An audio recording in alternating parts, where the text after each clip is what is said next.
कि इनकी क्रेडिबिलिटी खत्म हो चुकी है। ये लोग उपहास हंसी के पात्र बन चुके हैं और इनके पास एक ही चारा बचा है, वो फिर अपने वही पुराने ढर्रे पे हार्डकोरनेस पे जाने का।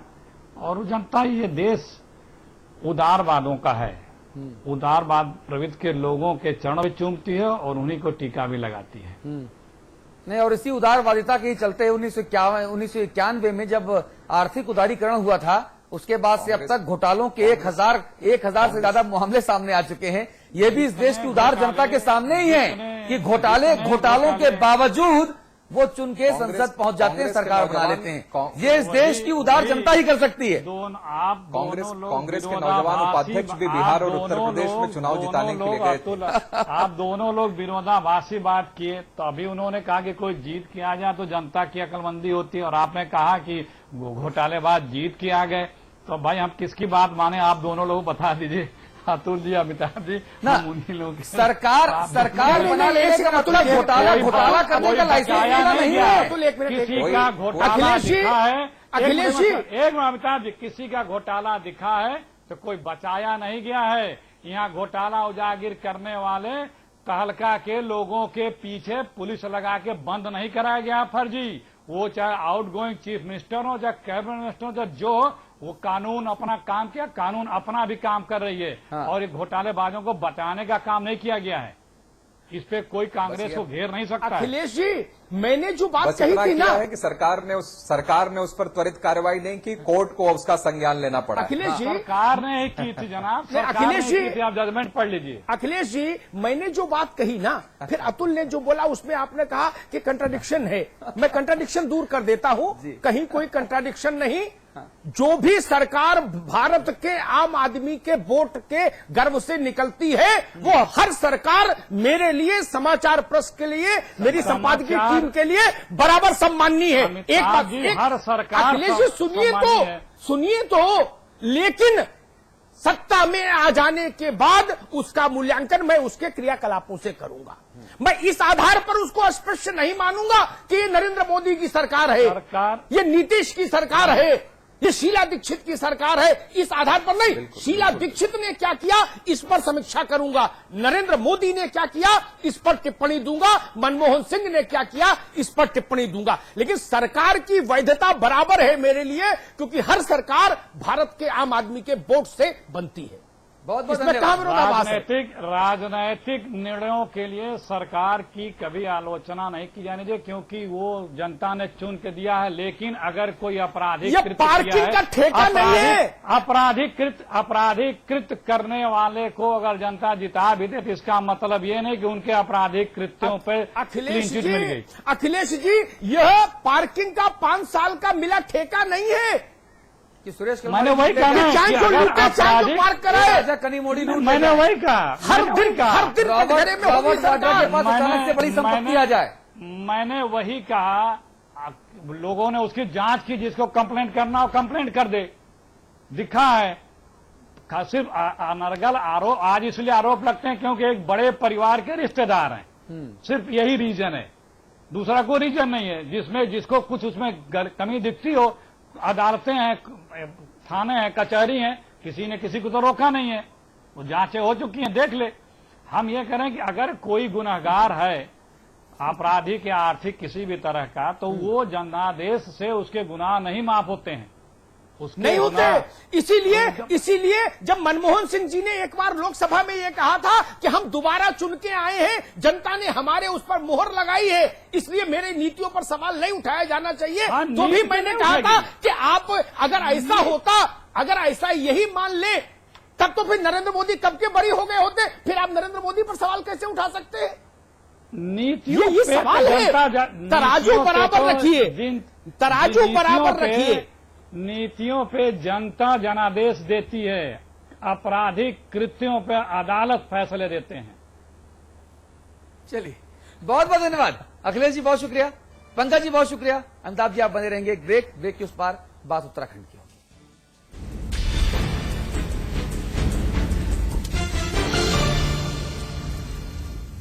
3 states, 11 colleges. Placement pioneer in North India. 1,600 placements this year. Devbhoomi Group of Institutions.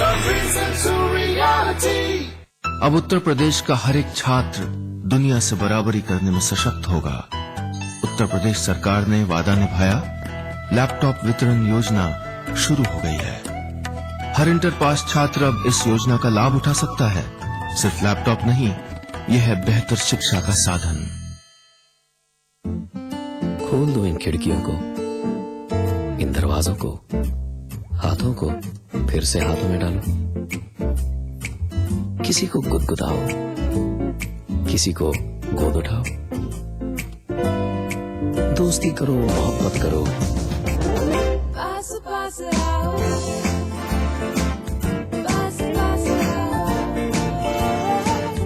पास पास आओ। गले मिलो, आंख मिलाओ, किसी को अपना बनाओ। ताया ताई, मौसा मौसी, सबसे प्यार करो। पास पास आओ, रहो हमेशा पास पास। JB Institute of Technology, Dehradun, the best institute of engineering with best faculty and good infrastructure. JB Institute of Technology, inspiring minds, transforming lives. And at 72 Chakrata Road, Dehradun. Discover global environment, global exposure, global curriculum, placements, collaborations. Graphicera University, Dehradun, transforming dreams into reality. आज ली क्या? Interestingly,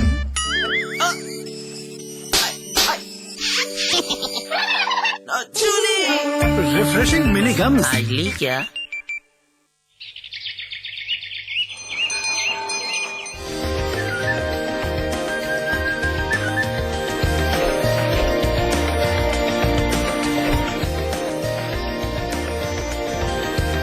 pentagon mall Haridwar, Uttarakhand का सबसे बड़ा mall और multiplex निर्माता Supertech.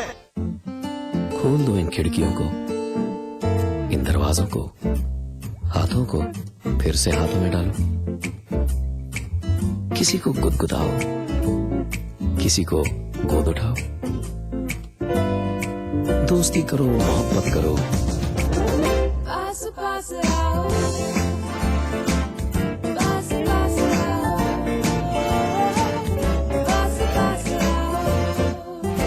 गले मिलो, आंख मिलाओ, किसी को अपना बनाओ। ताया ताई, मौसा मौसी, सबसे प्यार करो। पास पास आओ, रहो हमेशा पास पास। विराज कंस्ट्रक्शन प्रस्तुत करते हैं आपके शहर लखनऊ में फैजाबाद रोड पर संपूर्ण आवासीय योजना BBD ग्रीन सिटी। निर्माण कार्य तीव्र प्रगति पर। आज ही संपर्क करें।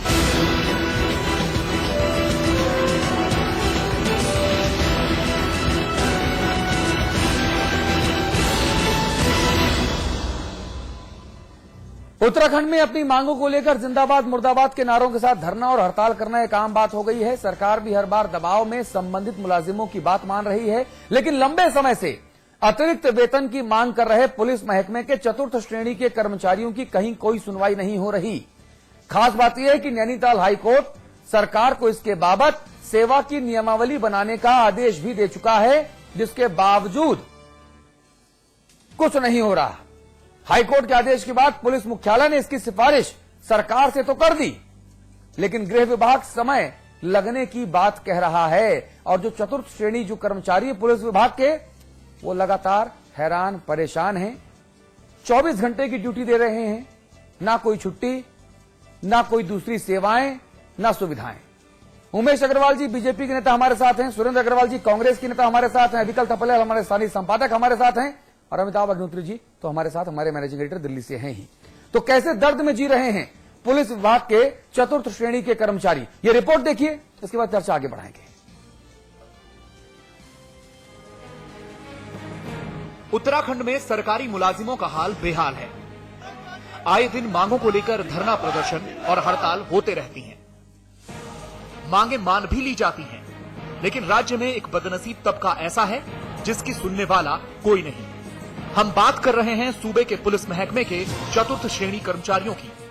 पुलिस विभाग के ये मुलाजिम लंबे वक्त से अतिरिक्त वेतन की मांग कर रहे हैं, लेकिन उनकी फरियाद किसी ने नहीं सुनी, जिसके बाद चतुर्थ श्रेणी कर्मचारियों ने नैनीताल हाईकोर्ट में याचिका दायर की।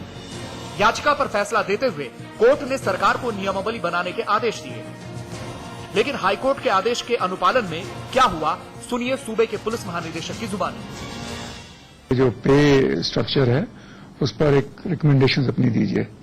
हमने गवर्नमेंट को नियमावली बना के और इनका जो 1 मंथ एक्स्ट्रा पे का सब बना करके भेज दिया है। शासन को उसको एक्सेप्ट करना है और अपना काउंटर एफिडेविट और हाईकोर्ट को बताना है। इस बीच में एक और रेफरेंस आया था, वो भी क्योंकि उनको ही डिसाइड करना है, इसलिए वो शासन को रेफर कर दिया गया है। सुना आपने, पुलिस के मुखिया बता रहे हैं कि कोर्ट के आदेश के पालन के लिए गृह विभाग को सिफारिश कर दी गई है। मतलब यह है कि अब पुलिस महकमे के करीब 1300 चतुर्थ श्रेणी कर्मचारियों की उम्मीदों को पूरा करने का जिम्मा गृह विभाग के पास है। गौरतलब है कि छठे वेतन आयोग ने चतुर्थ श्रेणी संवर्ग को समाप्त कर दिया है, यानी राज्य सरकार को पुराने भर्ती लेकिन अब डाइंग कैडर के कर्मचारियों के लिए नियमावली तैयार करनी है। चूंकि हाईकोर्ट का आदेश है, इसलिए गृह विभाग उसका अनुपालन करने के लिए बाध्य है, लेकिन प्रमुख सचिव तकनीकी कारणों का हवाला देते हुए वक्त लगने की बात कह रहे हैं। इसमें कार्रवाई चल रही है, इसमें कुछ समय लगना संभावित है, क्योंकि नियमावली में कई परामर्शदात्री विभागों से परामर्श लेना होता है और अंत में ये माननीय मंत्रिमंडल के आगे प्रस्तुत की जाती है। आपको बता दें कि पुलिस विभाग में चतुर्थ श्रेणी कर्मचारी बतौर फॉलोवर कार्यरत हैं। इनके अलावा दर्जी और माली की जरूरतों के लिए भी इसी संवर्ग के मुलाजिमों की तैनाती है। कहने की जरूरत नहीं है कि ये कर्मचारी न सिर्फ दफ्तर बल्कि पुलिस अफसरों के घर पर भी काम करते हैं। पुलिस विभाग में वर्दीधारी और लिपिकीय कार्य करने वाले कर्मचारियों को अतिरिक्त वेतन दिया जाता है। यही वजह है कि चतुर्थ श्रेणी कर्मचारी भी एक्स्ट्रा सैलरी की मांग कर रहे हैं, लेकिन 12 से 18 घंटों तक की ड्यूटी करने वाले चतुर्थ श्रेणी कर्मचारियों की मांग कहीं नहीं सुनी जा रही। हालांकि चतुर्थ श्रेणी कर्मचारी महासंघ जरूर इनकी हिमायत कर रहा है। अपने जो है 8 घंटे से जो है 12 घंटे तक जो है हम मंत्री और अधिकारियों के साथ में काम करते हैं। हमें जो है इस तरह से उत्पीड़न करा जा रहा है कि 2008 से जो है हर संवर्ग के कर्मचारी अधिकारियों को जो है उसका एरियल भुगतान और सारे भत्ते जो है एसीपीओ का लाभ दिया गया। कहने की जरूरत नहीं है कि बेहद बुरे हाल में काम कर रहे इन कर्मचारियों के दर्द को कोई दवा नहीं मिल रही। कोर्ट के आदेश का मरहम भी फाइलों और चिट्ठियों के बीच पुत कर रह गया है। अब इन कर्मचारियों को उम्मीद है कि गृह विभाग जल्द से जल्द इनकी मांगों पर कार्रवाई करे। पुलिस महकमे में चतुर्थ श्रेणी कर्मचारियों की वर्किंग कंडीशन किसी से छिपी नहीं है। लंबे समय से ये कर्मचारी अतिरिक्त वेतन की मांग करते रहे हैं। हाई कोर्ट के डंडे के बाद पुलिस महकमे ने इसकी सिफारिश राज्य सरकार से कर दी है, लेकिन अभी तक उस पर कोई फैसला नहीं हो पाया है। चूंकि ये कर्मचारी अपनी आवाज बुलंद नहीं कर सकते, इसलिए हम उनकी आवाज उठा रहे हैं। कैमरामैन सोहन सिंह परमार के साथ मैं राहुल सिंह शेखावत, देहरादून, समाचार प्लस। भाई सुरेंद्र अग्रवाल साहब, ये मुद्दा इतना गंभीर मुद्दा है कि हमको इस पर सियासत नहीं करनी चाहिए। मैं पहले से डिस्क्लेमर लगा रहा हूं आपके लिए और अग्रवाल साहब दोनों के लिए। ये कागज मेरे पास पूरे मेरे हाथ में है, जिसमें हाई कोर्ट का फैसला भी है, जिसमें डीजीपी सत्यव्रत बंसल साहब की चिट्ठी भी है, और जो पूरे दस्तावेज हैं जो मेरे पास एक पीड़ित पक्ष ने उपलब्ध कराए हैं। इन कागजात को देखने के बाद और वकीलों से सलाह लेने के बाद ये निकलकर सामने आया कि साहब इसमें तो कुछ है ही नहीं, ये तो तुरंत लागू हो जाना चाहिए। माननीय हाई कोर्ट का फैसला, डीजीपी सत्यव्रत बंसल ने जो चिट्ठी लिखी है सरकार को, शासन को, प्रमुख सचिव गृह का ये मानना कि हाँ सब कुछ ठीक है, तो फिर लागू करने में तमाशा क्यों, दिक्कत क्यों? सवाल ये महत्वपूर्ण है। आपने डिस्क्लेमर जो लगा दिया है, मैं उसका सम्मान करता हूं, परंतु ये भी सत्य है कि मुझको आपने जो बुलाया है यहाँ पे सरकार और पार्टी का व्यू रखने के लिए बुलाया है, तो वो अनुमति भी चाहूंगा आपसे। बिल्कुल बिल्कुल, हमारी सरकार का और हमारी पार्टी का क्या व्यू है। आरोप और प्रत्यारोप की राजनीति आज इस मुद्दे पर नहीं करेंगे। ये सब गरीब परिवार के लोग हैं, इनका भला होना चाहिए, इनको इनका हक मिलना चाहिए। मैं ये स्वीकार करता हूं और मैं एक निवेदन जरूर करना चाहूंगा आपसे जी कि मुझको कम से कम, आप तो अपनी पूरी मोहब्बत का इजहार कर लेते हैं और मेरी मजबूरी है कि मैं अपनी मोहब्बत का इजहार करने में थोड़ा कंजूस हूं। मैं आपको फोन कर लूंगा भाई साहब आपकी मोहब्बत के जानने के लिए। आपकी मोहब्बत का इजहार हो जाता है पूरा, मुझे कंजूसी बरतनी पड़ती है, मेरी मजबूरी है। बताइए अग्रवाल साहब, ये कब तक हो जाएगा? माननीय उच्च न्यायालय के निर्णय का हम पूरा सम्मान करते हैं और ये भरोसा दिलाना चाहूंगा कि इसका क्रियान्वयन बहुत शीघ्र होगा। हमारे मुख्यमंत्री जी स्वयं न्यायमूर्ति रहे हैं।